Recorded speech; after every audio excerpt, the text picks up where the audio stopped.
I'm the Lightbringer. I am the f***ing universe! That's right, everybody. Dragon Ball Super Episode 65 just landed. Oh, the edges, the edges, the edges! Is this the final judgment? The ultimate power of the absolute god? Could it be any more pretentious sounding? Oh, wait, how about if I do this? Oh, there it is. So yeah, in the last episode, Zamasu fused into Hyper Mega God Zamasu, and he got even more pretentious. So pretentious, in fact, that it became a massive ring around his body! A halo, you might say. Zamasu, I can see your halo. Halo, halo. So what does this halo do exactly?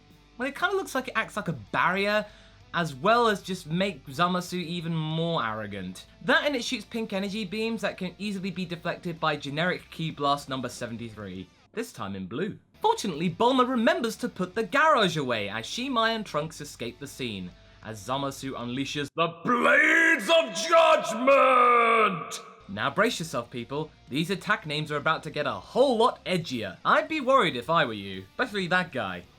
Or even that guy. Huh.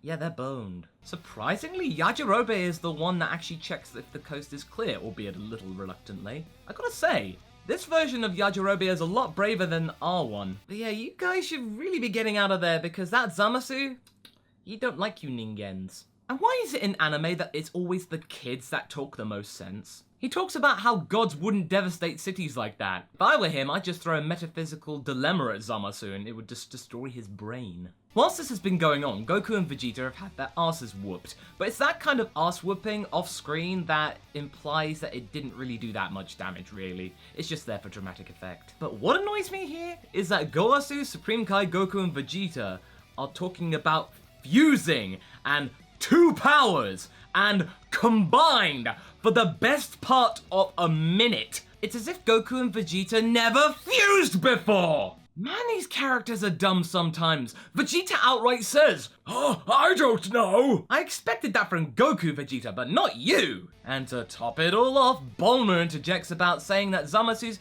getting a little bit full of himself. Really? Really?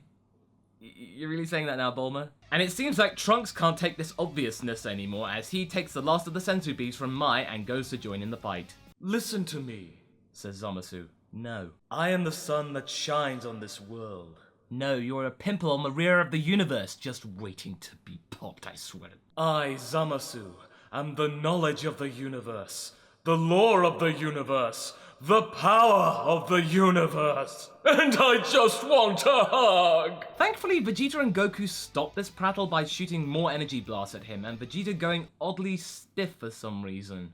Like he's just planking in midair. You see? Didn't I warn you? Didn't I warn you about the edges? The lightning of absolution is just pure edge! Vegeta gets blasted off again, as does Goku, and Zamasu considers this a victory. Clearly he doesn't watch Dragon Ball, does he? Never leave the bodies unvaporized. They're just gonna get up any moment now. And it's interesting how they throw a cameo shot in of Android 8, I guess because he's mechanical, that Zamasu and Black never detected him, so he managed to somehow escape. If you ever see a child about to be crushed by a pylon, you can always count on your friendly neighborhood Trunks to save you.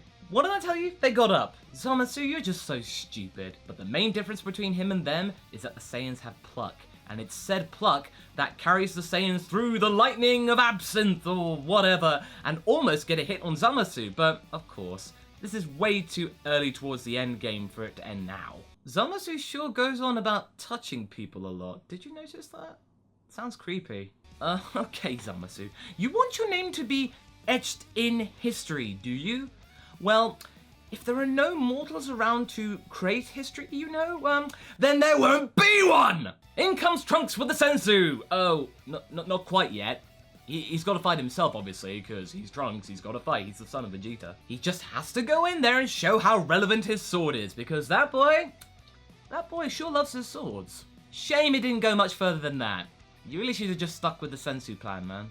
Oh, silly old Trunks, look what you've done! You just made Zamasu pull out another pretentious attack out of his arse. Having said that though, it does lead to a very cool scene with Trunks and Vegeta, ultimately culminating in a father-son Gallic gun. I bet that this scene's going to go down in the annals of Dragon Ball history as a classic scene, along with the father-son Kamehameha. And the best part about it is that they actually won the struggle, and made the edgelord almost cry, and made Vegeta pull a Piccolo. Wow. Okay, that was pretty epic actually. Now Goku wants a piece of the action with a Kamehameha beam struggle of his own. But what makes this annoying is that when the beam struggle ends and it looks like that Goku won, we cut to credits. So it looks like they won, but they probably didn't. You want me to talk about the preview? Well, you know what?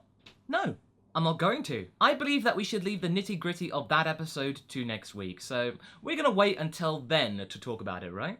Okay, you probably know what happened anyway. But all in all, this episode was a tense one. Not only that, but Zamasu reached a whole other level of arrogance and contradiction that I thought I'd never see. I didn't think it was possible. The rest of the episode felt pretty solid, and it had good animation aside from a few missteps here or there. I enjoyed it, and I feel like the production values are getting higher and higher as we're getting towards the end of the arc. That's how anime tends to work these days. And I like how Vegeta got his moments along with that father-son Gallic gun. That was just really, really cool. And I like the fact that it was effective somewhat. But anyway, that's my review of Dragon Ball Super Episode 65. Tune in next time for my review of Episode 66. So until then, be sure to like and subscribe. And until next time, guys, catch you later.